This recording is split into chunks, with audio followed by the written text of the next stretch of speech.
오늘 우리에게 주시는 하나님의 말씀은 누가복음 3장 7절에서 14절의 말씀입니다. 제가 가진 성경으로 신약 성경 92쪽입니다. 누가복음 3장 7절에서 14절의 말씀입니다. 신약 성경은 92쪽에 있습니다. 한 절씩 교독하도록 하겠습니다. 요한이 세례받으러 나오는 무리에게 이르되 독사의 자식들아, 누가 너희에게 일러 장차 올 진노를 피하라 하더냐. 그러므로 회개에 합당한 열매를 맺고 속으로 아브라함이 우리 조상이라 말하지 말라. 내가 너희에게 이르노니 하나님이 능히 이 돌들로도 아브라함의 자손이 되게 하시리라. 이미 도끼가 나무 뿌리에 놓였으니 좋은 열매 맺지 아니하는 나무마다 찍혀 불에 던져지리라. 우리가 물어 이르되 그러면 우리가 무엇을 하리이까? 대답하여 이르되 옷 두 벌 있는 자는 옷 없는 자에게 나눠줄 것이요 먹을 것이 있는 자도 그렇게 할 것이니라 하고, 세리들도 세례를 받고자 하여 와서 이르되 선생이여 우리는 무엇을 하리이까 하매 이르되 부과된 것 외에는 거두지 말라 하고, 군인들도 물어 이르되 우리는 무엇을 하리이까 하매 이르되 사람에게서 강탈하지 말며 거짓으로 고발하지 말고 받는 급료를 족한 줄로 알라 하니라. 아멘. 제가 미국에서 1970년도에서 80년대에 큰 영향력을 미친 오순절 계열의 부흥사 중에 한 사람인 유명한 설교가 짐 베이컨 목사라는 사람을 한 명 소개하려고 합니다.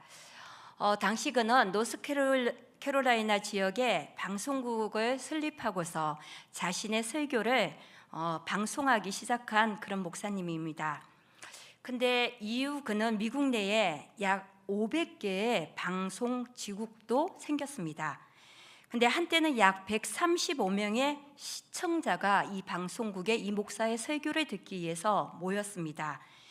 어떻게 보면은 그 시대에 상당한 영향력을 미치는 방송이었다라고 할 수 있습니다.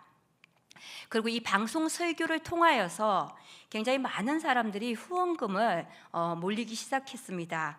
그리고서 그는 크리스찬을 위한 일학 시설이 필요하다고 주장하면서 디즈니랜드를 본던 헬리티지 USA라는 단체도 세우기도 하였습니다. 그는 방송을 통해서 설교를 듣고서 보낸 후원금으로 이러한 크리스찬을 위한 시설을 지은 것이 아니라 사실은 그 후원금으로 자신을 위해 고가의 개인 주택을 구입하고 또한 호화 유람선과 고가의 자동차도 구입을 하였습니다. 그러다가 이 짐 베이컨은 그 당시 자신의 비서하고 성추행 사건과 함께 공범횡령 혐의라든지 그리고 사기 등으로 24건의 제목으로 징역 45년형과 벌금형을 받아서 선고받아서 교도소에 수감되었습니다.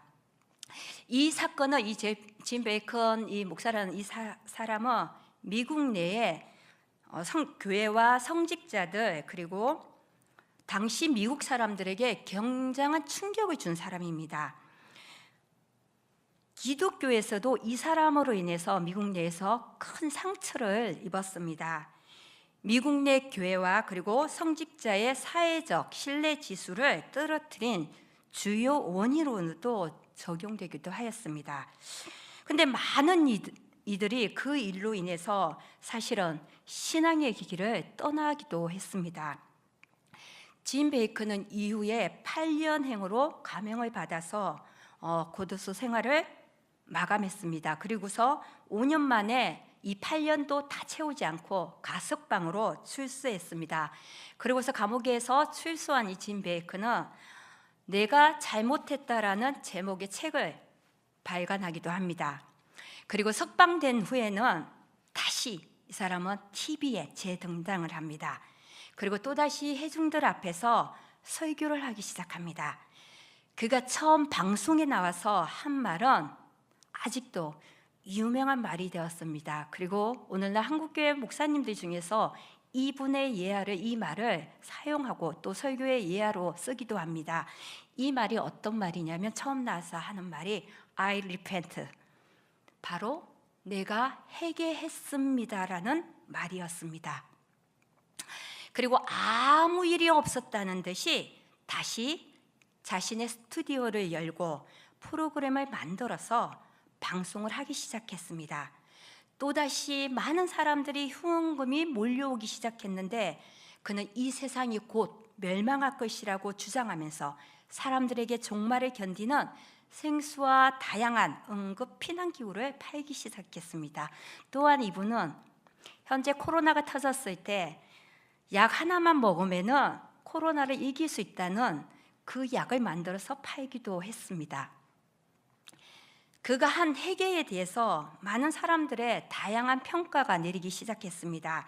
TV 화면에 나올 때마다 눈물을 흘리면서 감동적으로 회개하는 말을 하였기 때문에 많은 사람들은 그가 진심으로 회개했다라고, 진실하다고 믿는 사람들이 굉장히 많이 있었습니다.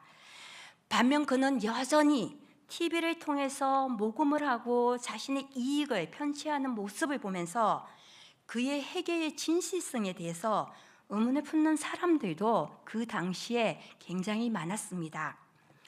혹 성도 여러분의 생각은 어떻습니까? 이런 회개가 바른 회개라고 생각하십니까?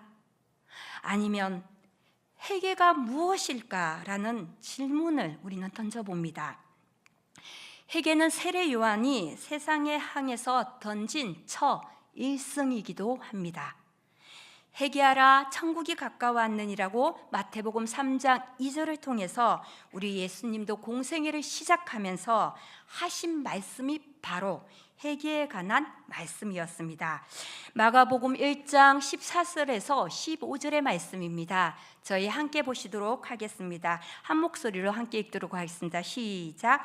요한이 잡힌 후 예수께서 갈릴리에 오셔서 하나님의 복음을 전파하여 이르시되 때가 찼고 하나님의 나라가 가까이 왔으니 회개하고 복음을 믿으라 하시더라. 아멘. 그렇다면 성도 여러분, 회개란 과연 무엇입니까? 회개는 우리를 믿음의 길로 인도하는 첫 번째 문입니다. 주님을 믿는 사람들에게 가장 필요하고 유익한 것이 바로 회개입니다. 동시에 놀랍게도 제대로 알려지지 않았고 그리고 오해받고 있는 것이 또한 회개라는 사실입니다. 짐 베이컨이 출소해서 TV에서 첫 설교를 하던 날, 당시 미국에 신학 공부를 하기 위해서 간 분 중 그 당시에 그 분위기를 이야기를 들을 귀한 기회가 제게 있었습니다. 그가 사람들에게 많은 영향을 미쳤기 때문에 그만큼 그 당시에 미국에서는 그 사람들로 인해 그 사람으로 인해서 수많은 사람들이 실망을 하였고 그리고 교회를 떠났기 때문에 그가 감옥에서 나와서 처음으로 하는 말이 무엇인지 굉장히 궁금했다라고 그 진분도 얘기를 합니다. 그래서 더욱이 내가 잘못했다라는 책까지 펴냈기 때문에 감옥에서 나와서 무슨 말을 첫 마디로 할지 많은 기독교인들이 그리고 많은 사람들이 기대했다라고 합니다. 무엇보다 저에게 이 이야기를 들려준 그분이 언한 말은 이거였다라고 말씀하셨습니다. I am sorry. 내가 잘못했다라는, 내가 미안합니다, 내가 잘못했습니다라는 말을 듣기를 원했고 그리고 그 말을 할 것이라고 많은 사람들은 기대했다라고 합니다. 그러면 많은 사람들이 그 사람을 용서해 줄 수 있겠다라는 마음으로 TV 방송을 시청했다라고 합니다. 하지만 앞서 말씀드렸듯이 그가 방송에 나와서 한 첫 마디가 바로 이것입니다. I repent. 내가 회개했다. 내가 회개했습니다. 아주 굵직한 음성으로 단호하게 내뱉는 말이었다라는 것입니다. 물론 성도 여러분, 회개했다라는 이 말에는 잘못했다라는 뜻이 축약되어 있을 수 있습니다. 하지만 그 얘기를 들은 분은 그 순간 심한 실망감과 그리고 배신감을 느꼈다라고 합니다. 마치 짐 베이크가 이렇게 말하는 것 같았다라고 합니다. 그의 의견과 태도가 그분이 보기에 그러했다라는 것입니다. 그분이 다음과 같이 이런 얘기를 했습니다. 내가 회개했습니다. 내가 회개했는데 당신들이 무슨 상관입니까? 내가 하나님께 직접 회개하고 계산을 다 했는데 당신들이 지금 나에게 무슨 말을 할 수 있습니까? 물론 이미 모든 죄가가 법정에서 가려졌습니다. 모든 법적인 절차가 끝났습니다. 짐 베이커는 자신은 감옥에서 수년을 보냈습니다. 나름대로 대가를 치렀다고 볼 수 있습니다. 내가 세상에서 받을 벌을 다 받았으니 이제 끝난 거 아닌가? 얼마든지 이렇게 말할 수 있을지도 모르겠습니다. 근데 성도 여러분, 하나님과 문제도 과연 마찬가지일까요? 내가 감옥에서 하나님께 간절히 기도했고 회개했으니 하나님께서 나를 용서해 주셨으니 이제 나는 과거의 죄에서 자유로워졌다. 그러니 당신들이 무슨 상관이 있겠는가? 나는 이제 자유롭다. 그는 이렇게 말했다는 것입니다. 즉 그의 말은 다음과 같은 뜻이 있는 것입니다. 내가 감옥에 있는 동안 나의 행동들을 깊이 반성했다. 내가 틀렸다. 나의 행동이 잘못되었다. 나도 안다. 내가 한 행동에 많은 시간 동안 나는 깊이 반성했다. 그러니 이 정산도 이미 끝난 것이 아닌가. 언뜻 보면 그의 말, I repent, 이 모든 것이 포함되어 나는 회개했다라는 이 말에 포함되어 있는 것입니다. 하지만 그날 그 자리, 그의 첫 번째 등장에서 사람들이 그에게 듣고 싶었던 말은 내가 감옥에서 스스로 반성했다라는 말 정도가 아니라는 것입니다. 내가 법적으로는 모든 형을 다 채우고 나왔다라는 결과 보고서를 듣는 것이 아니라 내가 하나님께 회개했고 용서받았다라는 신앙 고백도 아니었습니다. 오히려 어쩌면은 많은 사람들은 나 때문에 상처받고 힘들어하는 사람들을 향하여서 던지는 한마디, I am sorry, 미안합니다, 잘못했습니다, 상처 주어서 정말 미안합니다라는 이 말을 듣기를 원했던 것입니다. 여러분에게 정말 미안합니다. 나를 믿어주고 그리고 나와 함께 해주었던 여러분에게 실망을 드려서 정말 죄송합니다라는 그 말을 많은 사람들이 듣고 싶어 했을 것입니다.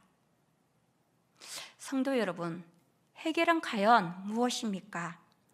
우리 믿는 사람들에게 회개가 있다는 것은 참 감사한 일입니다. 그런데 과연 죄를 짓고서 회개하면은 다 되는 것일까요? 회개 기도하면 되는 것은 꼭 아니라는 겁니다. 하지만 여러분, 그것이 참 회개일까요? 무엇이 과연 우리는 회개라고 할 수 있을까요? 누가복음 13장의 내용입니다. 누가복음 13장에는 사람들이 예수께 와서 빌라도가 갈릴리 사람들을 죽이고 그들의 피를 제단에 뿌렸다는 이야기를 지금 전합니다. 그때 예수님이 이렇게 응답하십니다. 누가복음 13장 2절에서 3절의 말씀입니다. 저희 함께 보도록 하겠습니다. 함께 읽도록 하겠습니다. 시작. 대답하여 이르시되 너희는 이 갈릴리 사람들이 이같이 해 받음으로 다른 모든 갈릴리 사람보다 죄가 더 있는 줄 아느냐? 너희에게 이르노니 아니라. 너희도 만일 회개하지 아니하면 다 이와 같이 망하리라. 아멘. 이어 주님께서는 또 말씀하십니다.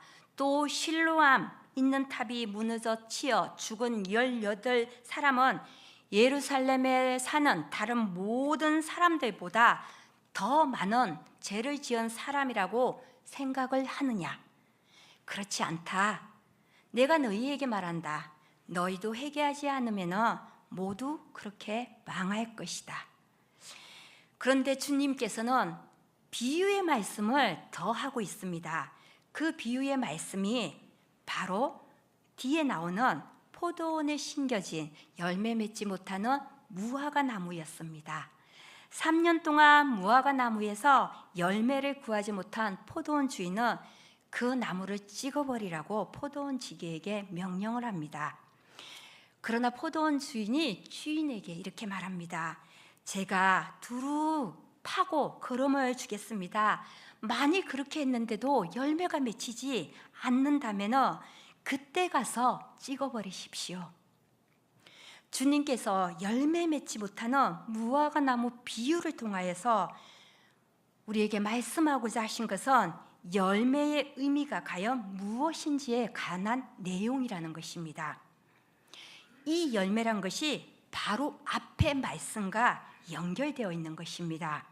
즉 누가복음 13장에 너희도 회개하지 않으면 이와 같이 되리라는 말씀을 하신 뒤에 바로 뒤에서 열매 맺지 못하는 무화과 나무 비유를 하시는 것입니다.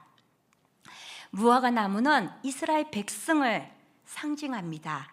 이스라엘 백성이 회개하지 않고 지금도 주님 앞에 나오지 않는 모습을 보면서 너희가 회개하지 아니하면 이와 같이 되리라라고 말씀을 하는 겁니다.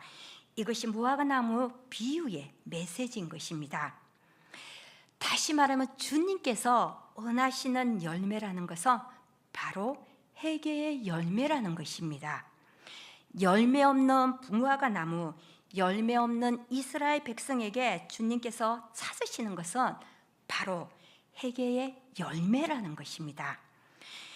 이런 의미에서 회개하지 아니하면 열매 맺지 않는 것이라는 같은 명령의 말씀이 누가복음 13장에서 분명하게 그리고 극명하게 드러나고 있다는 것입니다. 게다가 이 말씀이 오늘 본문 누가복음 3장에서도 똑같이 나타나고 있습니다. 누가복음 3장 8절에서 9절의 말씀입니다. 제가 한번 함께 읽도록 하겠습니다. 앞에 한번 말씀을 봐주시기 바랍니다. 그러므로 회개에 합당한 열매를 맺고 속으로 아브라함이 우리 조상이라 말하지 말라.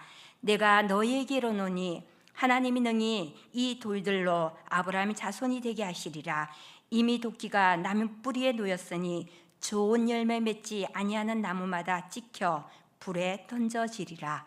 아멘. 누가복음 3장과 지금 누가복음 13장을 읽는 중요한 연결고리가 있습니다. 열매 맺지 못하는 나무가 동시에 나오면서 회개 없는 사람들의 가난 얘기가 누가복음 3장과 누가복음 13장에 동시에 나타나고 있다라는 것입니다. 그러므로 누가복음은 회개 열매와 관련해서 3장과 13장 곧 두 번에 걸쳐서 말씀을 전하고 있다라는 것입니다. 그렇다면 저는 다시 오늘 본문으로 돌아와서 다시 그 내용을 한번 살펴보도록 하겠습니다. 세례 요한에게 많은 사람들이 세례를 받았습니다. 세례를 받으러 나왔다라는 것은 회개가 전제를 두고 있다라는 것을 의미하고 있습니다. 그러나 세례 요한은 세례를 베풀면서 그들을 향해서 혹독하게 지금 꾸짖고 있습니다. 누가복음 3장 7절에서 8절의 말씀입니다. 저희 한번 성경을 펼쳐놓으신 성경을 함께 눈으로 보시면서 제가 읽도록 하겠습니다. 요한이 세례 받으러 나오는 무리에게 이르되 독사의 자식들아 누가 너희에게 일러 장차 올 진노를 피하라 하더냐. 그러므로 회개에 합당한 열매를 맺고 속으로 아브라함이 우리 조상이라 말하지 말라. 아멘. 성도 여러분, 오늘 세례 요한은 세례가 중요한 것이 아니라 제 용서를 받아라. 하나님의 진노를 피하려고 너희가 세례로 받으러 나오지만은 너희가 회개에 합당한 열매를 맺어야 한다라고 지금 강하게 질타하고 있다라는 것입니다. 흥미로운 비교가 이곳에 있습니다. 자세히 방금 읽은 거에서 독사의 자식과 아브라함의 자손의 비교라는 것입니다. 세례를 받으러 나온 사람들이 누구입니까? 이미 이스라엘 백성들입니다. 아브라함의 자손이라는 것입니다. 선택된 백성입니다. 한 걸음 더 나아가 그들은 그것만으로는 만족하지 않았습니다. 광야에서 세례 요한이 외치는 소리를 들었고, 그리고 세례 요한 앞으로 나오기까지 했습니다. 게다가 제 용서를 받기 위해서 세례를 받기 원하던 그런 상황이었습니다. 성도 여러분, 얼마나 훌륭한 사람들입니까? 그런데 그들을 향해서 지금 세례 요한이 독사의 자식들아 라면서 호되게 지금 야단을 치고 있다라는 것입니다. 세례 받는 것이 중요한 것이 아니란 뜻입니다. 그보다 중요한 것이 너희에게 아직 일어나지 않았다라는 것입니다. 그렇다면 성도 여러분, 회개의 열매는 과연 무엇입니까? 흥미롭게도 누가복음 13장과 달리 오늘 본문 3장은 회개의 열매에 대해서 무엇인지를 우리에게 자세히 알려주고 있습니다. 사람들이 세례를 받기 위해서 요한에게 찾아와서 묻습니다. 그럼 우리는 무엇을 할까요? 그때 세례 요한은 다음과 같이 말합니다. 누가복음 3장 12절에 통해서 이렇게 세례 요한은 말합니다. 대답하여 이르되 옷 두 벌 있는 자는 옷 없는 자에게 나눠줄 것이요 먹을 것이 있는 자도 그렇게 할 것이라. 아멘. 어찌 보면은 매우 쉽고 단순한 일입니다. 그런데 이것이 세례 요한의 답이었습니다. 첫 번째로 회개의 열매는 긍휼한 마음으로 사람을 섬기라는 것입니다. 옷 두 벌 있는 사람은 옷 없는 자에게 나누어 주며 먹을 것 없는 자에게 먹을 것을 나누어 주라는 것입니다. 바로 하나님께서 세례 요한을 통해서 가르쳐 주신 회개의 열매라는 것입니다. 회개의 열매라는 것은 단순히 우리가 눈물을 흘리면서 며칠을 보내는 것이 아닙니다.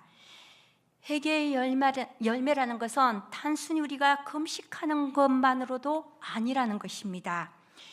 회개의 열매란 끊임없이 예배의 자리에 앉아서 우리가 한탄하고 후회하는 것이 아니라는 것입니다. 회개의 열매란 우리의 삶이라는 것입니다.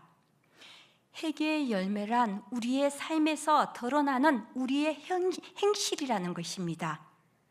하나님께서 바로 그것을 지금 우리에게 말씀하고 계시는 것입니다. 무언가 더 소유하려는 욕심에서 벗어나 다른 사람들을 불쌍히 여기고 그들을 긍휼히 여기는 삶의 태도를 가지는 것, 그것이 바로 회개의 열매라고 말씀하시는 겁니다. 우리가 주님 안에서 긍휼히 여김을 받았기 때문에 우리도 다른 이들을 긍휼히 여기라는 것입니다. 이것이 바로 우리가 삶으로 드러내야 할 회개의 열매, 첫 번째 열매라는 것입니다. 두 번째로 오늘 본문에 보면은 세리들이 세례 요한에게 찾아와서 묻습니다.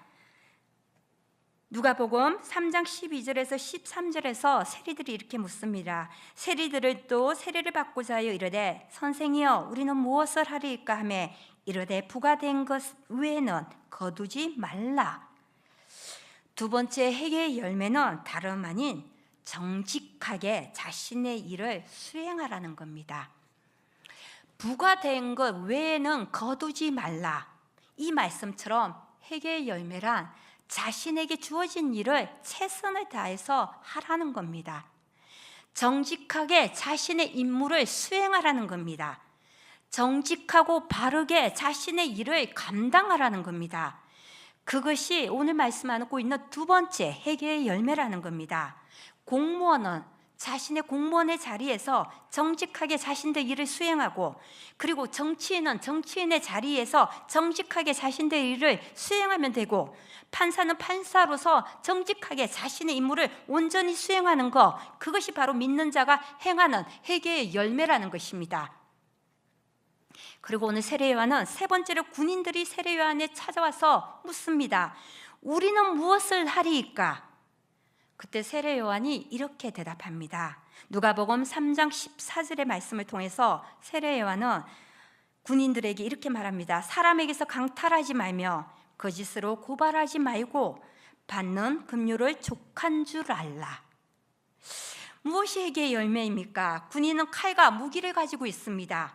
국민을 보호하기 위해서, 그리고 나라를 지키기 위해서 칼이 주어졌고, 그리고 임무가 주어졌습니다. 그런데 그 힘을 만약 군인이 다른 곳에 사용한다고 생각해 보십시오.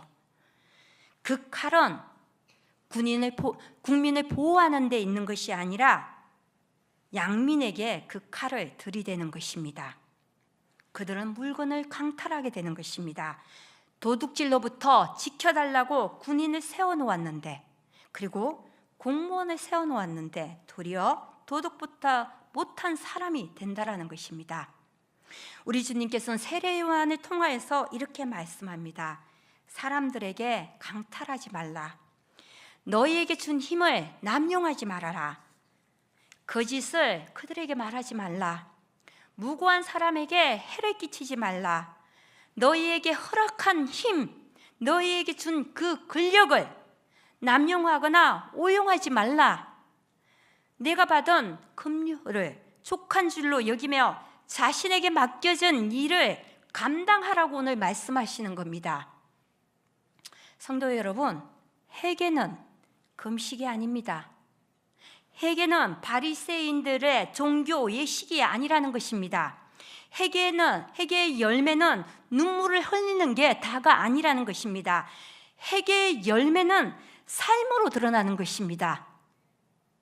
나의 자리가 정직해지고 나의 삶이 바르게 되며 사람들에게 긍휼을 베풀 수 있는 것, 그것이 오늘 바로 회개의 자리이며 회개의 열매라는 것입니다.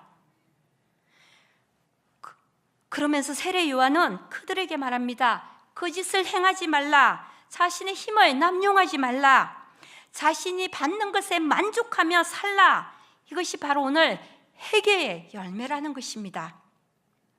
매우 구체적이고 그리고 우리의 삶에 적용해야 할 하나님의 명령이라는 것입니다. 우리가 그리스도인이라면, 우리가 회개한 자들이라면, 우리가 진실로 하나님 앞에서 세례받은 자들이라면 우리의 삶 속에서 이와 같은 모습이 드러내도록 해야 하는 것입니다. 군인이나 세리에게 직업을 바꾸라고 말하지 않습니다. 그가 있는 그대로를 너희가 인정하면서 자신의 직업, 자신의 자리에서 최선을 다하고, 그리고 사람들을 섬기라고, 그리고 긍휼을 베푸라고 오늘 명령하고 있습니다. 세례 요한을 통해서 하나님께서 우리에게 지금 요청하시는 회개의 열매는 분명합니다. 한마디로 회개는 우리의 본래 자리로 돌아오는 것입니다.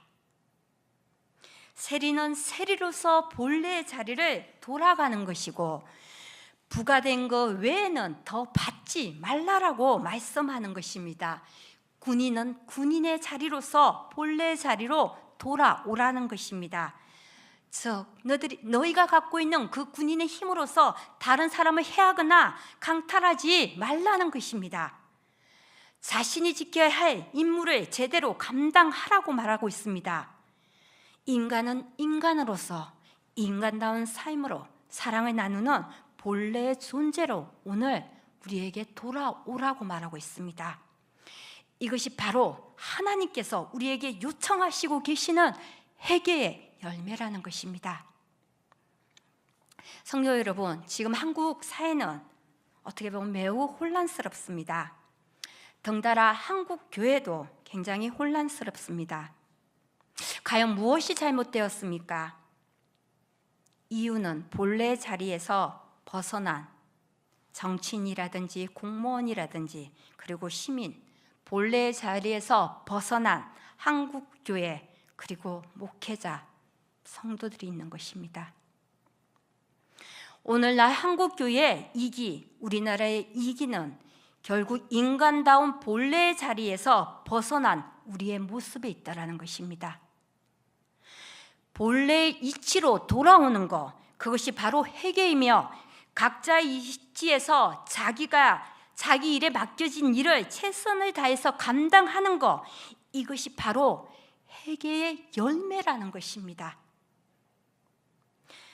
성도 여러분, 회개는 죄를 뜻하는 헬라 원어 하마르티아라는 에서 그 의미가 굉장히 잘 드러나고 있습니다. 이 단어는 간역을 마치지 못한다라는 뜻을 가지고 있습니다. 죄란 간역을 벗어난 것입니다. 그러므로 회개의 의미가 우리에게